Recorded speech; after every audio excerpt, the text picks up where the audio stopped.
I know that we all focus in our issue in Gaza, which is the most important experience that we are facing this time. But I want to light some dots in the background and maybe ask you, Roger, to your view and your idea regarding the way to connect these dots.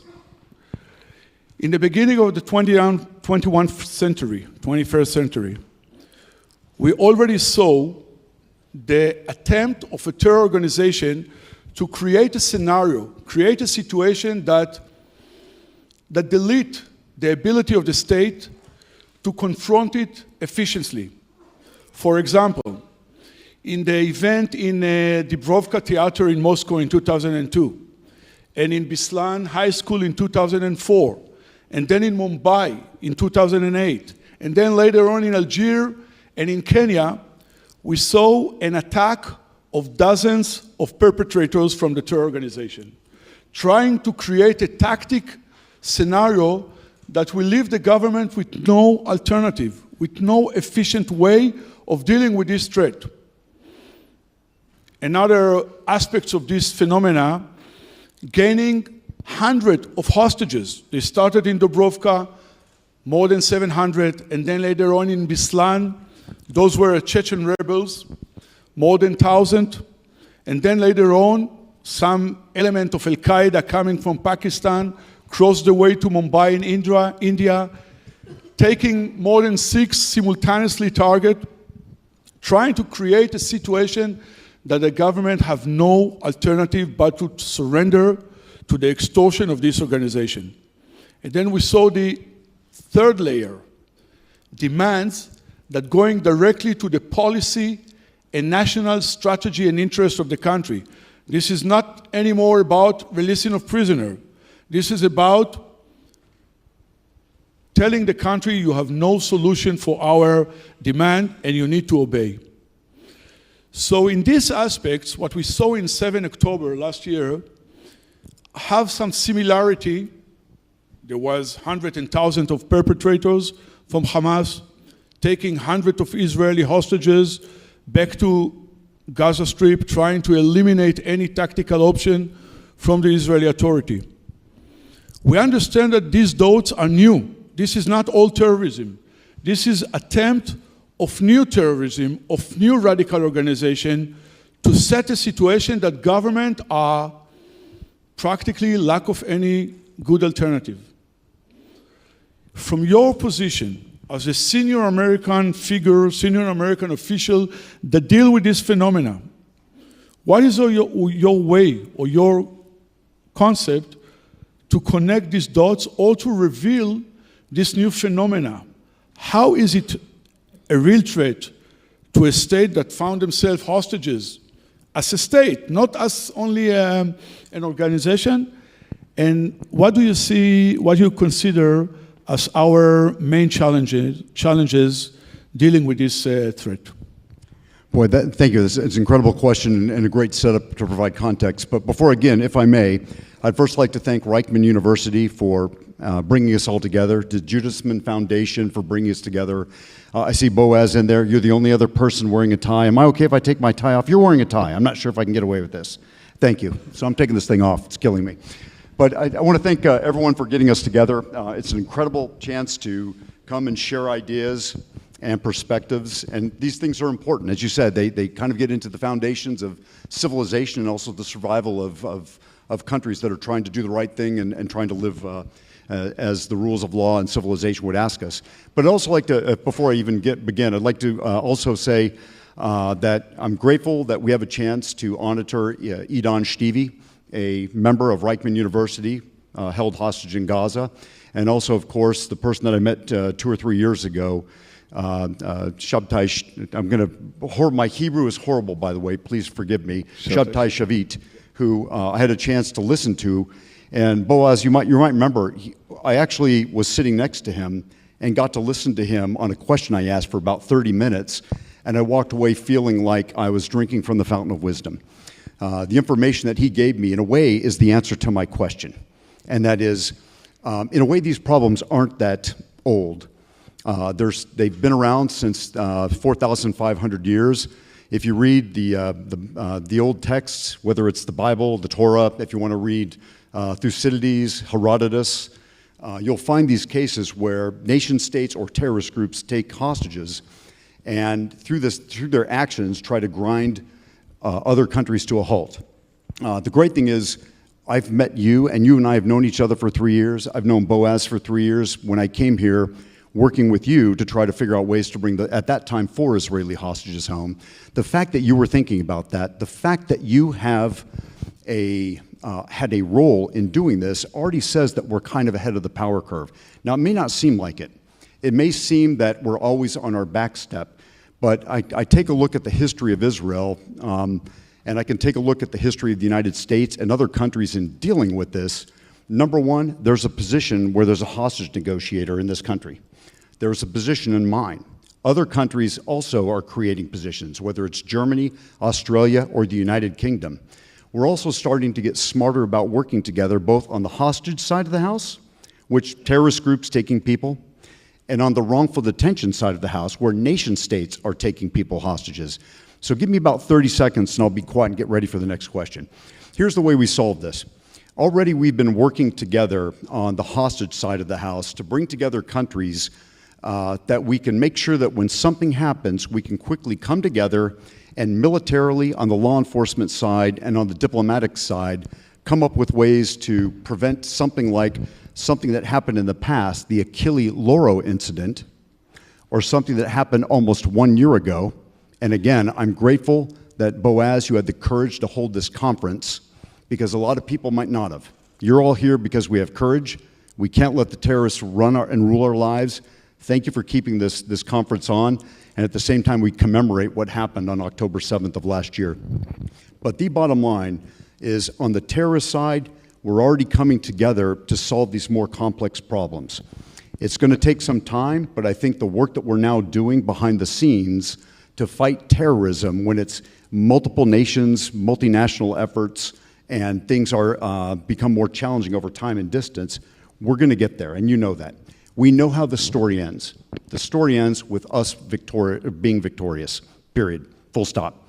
The second thing is, on nation states, we have a very robust prevention and deterrence effort right now, where countries are coming together to go to the other countries that take our citizens hostages in I would say, a serial hostage-taking way, be it Russia, Venezuela, and a few others, to try to thwart them by raising the costs of them doing so in a way that makes this problem go away in the next 10 years.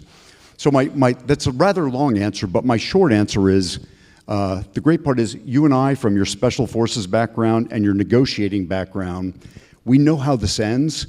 We have just got to keep organizing and outmaneuvering, out-adapting, out-thinking, and out-resourcing the enemies out there that would try to grind us to a halt. I wanted to say, thank you, Roger. I wanted to say that we share values as American and Israeli, but obviously we share, I hope so, the same spirit as you all could identify. Napoleon said that he wants his general to be also lucky, not only talent. And in your position, I think you are the most lucky one, because recently, this year, you accomplished the most complicated and large and sophisticated deal, let's say, that ever been in this subject, in this field, since the Cold War. The deal with Russia, the multiplayer. I want you, if you can, share with us some of the logic, the strategy behind this operation, the main challenges, and can we learn from it some lesson learned regarding multiplayers arena, because this is what we are facing now in our region.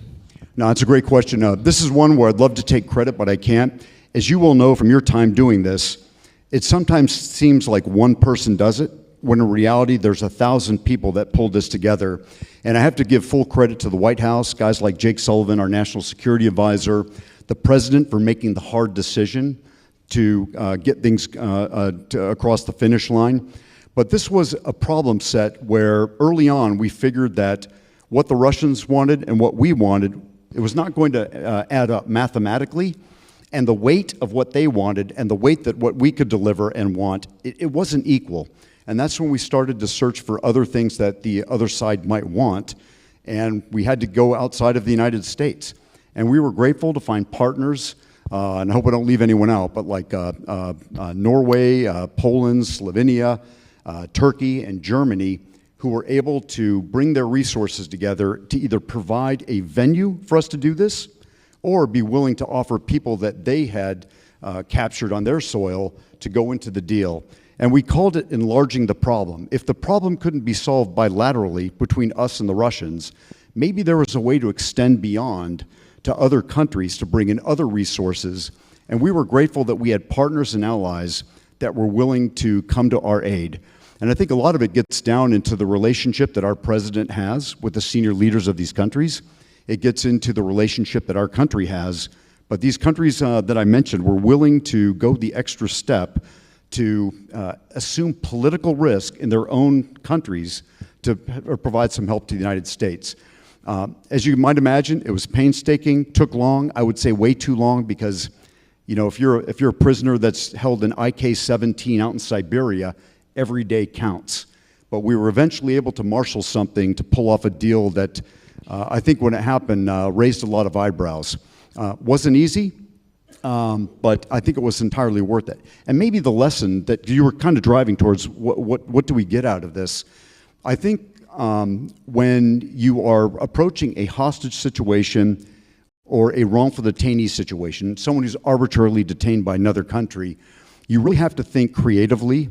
And I know you get this, but when you're thinking creatively, sometimes it's hard to express this to senior leaders because it seems very there's a lot of risk involved. And you have to find ways to communicate how you're going to manage the risk, put the risk down, and still get it done. So I got to give full credit to the President and the National Security Council for embracing this risk, conducting negotiations, driving it through. Got to give a lot of credit to our partners and allies who are willing to make this happen. But it's a lesson, I would say, in terms of creatively. I don't want to say thinking out of the box. That's almost too small. It's almost like thinking out of the box. You're already creating a small thing there. But it's truly trying to widely look at a problem and figure out how to best to get it done. And I know you've been there. And the hardest part is selling the idea to everyone to get them comfortable with it. Roger, since you unleash your tie, I will go more direct. Can you share with us from your vast experience, how can we, kick-start a stuck process? A process which the other side, feeling from any reason, from strength to other interests, that he doesn't want to participate, that there is no other side, but we need him to participate nevertheless. So how can you share with us some lesson learned or some experience on this specific topic? Because I believe that we are now facing such a bumper in the process. I think every case is different, as you well know from your time doing this. I would say what's worked for us, and it seems counterintuitive, but when we reach out to the other side, we always do so with some semblance of respect. And the people that we talk to are pretty tough characters. And you might not think that you want to show them respect. You might think that they have a track record which makes them the kind of people that would go into this category which you never want to have a conversation. But the bottom line is to solve this problem, you must talk to them. And so I found that when I show respect to the other side, I meet them and I'm very real with them. I don't take, as in the Army, we used to call this the knife hand, where you point at someone's chest and say, your human rights record's horrible. You're bad. You're doing this bad. You're doing this bad. And instead, if I listen to them air their problems and I seriously consider them, suddenly we get into a position where we can start having a better communication. The crazy thing is it's not really taught. In a barricade situation, like, has everyone seen a movie where the bankers or the bad guys go in to rob a bank, the police show up, and the bankers or the bad guys are suddenly caught inside the bank, and the FBI comes out and they negotiate? You can kind of teach that, but I think you get into situations where you're beyond teaching, and it goes from preparing mathematically for that negotiation, but the second you walk in the room, show respect, be willing to adapt, and then start also thinking intuitively. You have to start embracing the fact that when you walk in that room, your first move you can think of Moves 2, 3, and 4 are going to almost have to come from your gut and your intuition on how best to drive that conversation. By the way, can I say, I feel bad you asking me that because this is the man with all the experience. I feel like when I met him, I was a plebe at West Point coming up to a senior person and asking him, how do you get this done? But yeah, I would dare say that when I sit next to you, I feel like I'm talking to the expert. Thank you for that. The same is here. It's mutual, fully mutual. I know that you invest a lot on the relationship with the families, on the humanitarian aspects, and we are talking a lot operational, negotiation, even policy, and how we can sell something to the blue side, our side, and then sell it to the red side, the other side. Can you share with us something from the humanitarian aspects of hostages, of families that have no certainty, even no faith that they will eventually come to the good side of this crisis? Can you share with us some of your understanding, philosophy, and lesson learned in this aspect, the humanitarian aspects of this crisis? I'm going to do that, and I see someone keep putting up a sign saying we're going to run out of time, so I'm going to talk quickly, but I know there are translations going on, so I'll see if I can make this happen. So here we go.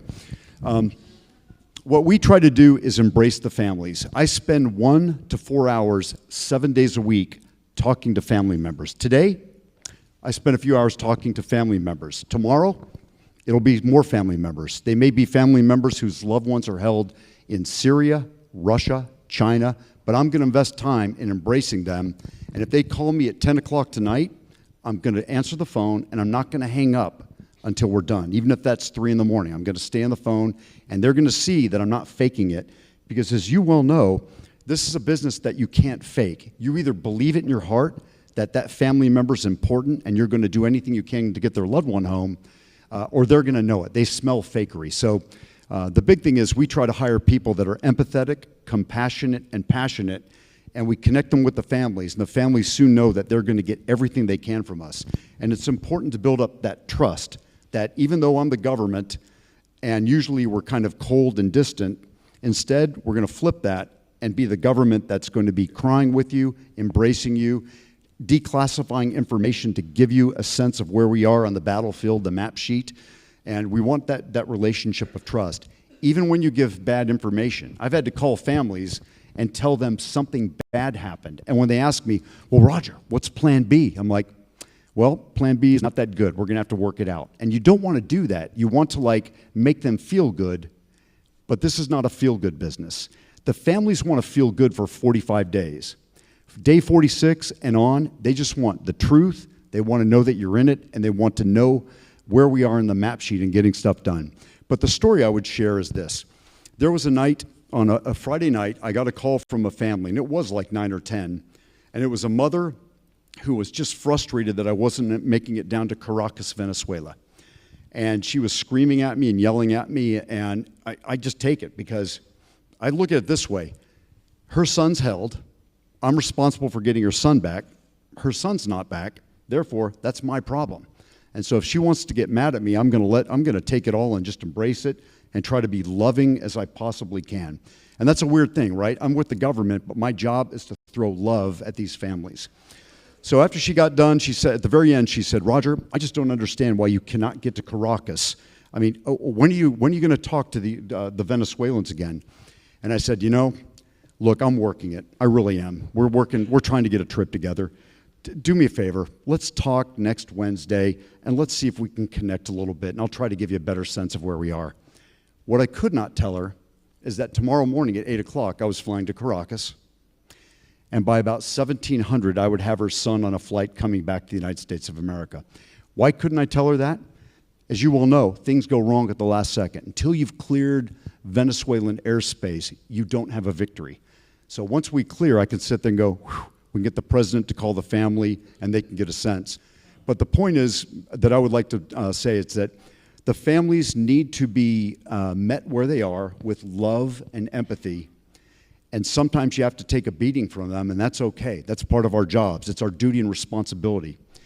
But there's always that day when they're about to get a victory, and it comes. I've had the pleasure of having tough conversations with families, knowing very well that in a week or two, this was coming to a screeching halt. And my fervent prayer, and I pray a lot on that, because I'm not smart enough to outsmart the people that I negotiate with. I actually do a lot of praying to see if I can get some extra help on that. But my fervent prayer is that we all figure out how to come to an accommodation and bring all those who are held in Gaza home, and so that those family members can get that same feeling that it doesn't seem like it's going well, and then one day the breakthrough comes and you bring them home. Roger, to hear Special Forces brothers saying that my job is to throw love to this family just demonstrate to me that we live a long life and we managed to pass it all and reach to this phase of more sensitive and sophistication. Just to close this session, you are a soldier and you are a senior diplomat, very experienced young one. And I want to tell you that anyone in this audience, from this audience, is appreciate tremendously the American effort and the American contribution to our effort to repatriate our guys, civilians, men and women from Gaza. As a diplomat, as a soldier, as a practitioner, as a senior American official, what can you tell us about this crisis? I know what you wish for us, but what can you tell us on this aspect?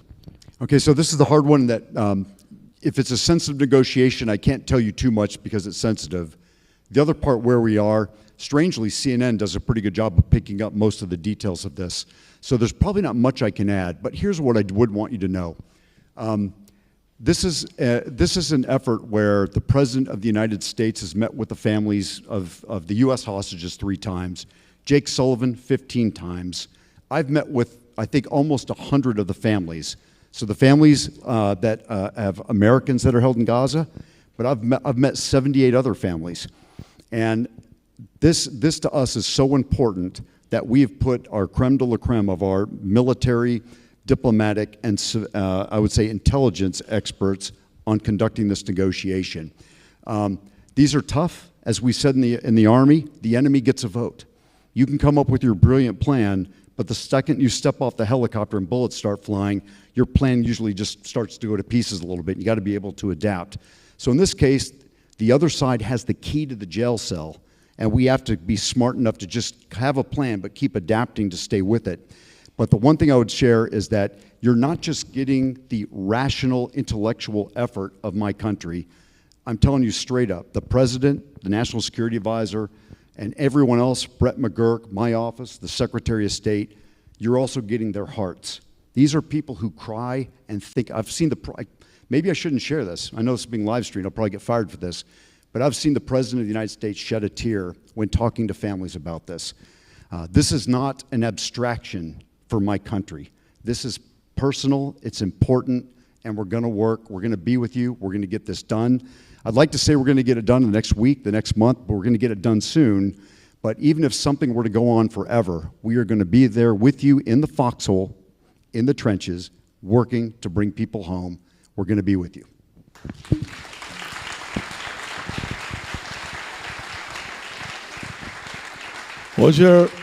Roger, the Shakespeare play Henry V is, from the movie Brothers in Arms.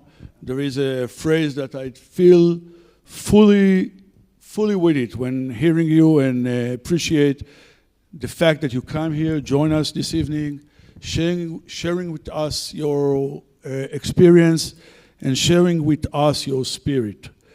The phrase said, "For he who shed his blood with me today shall be my brother." Thank you, brother. And thank you.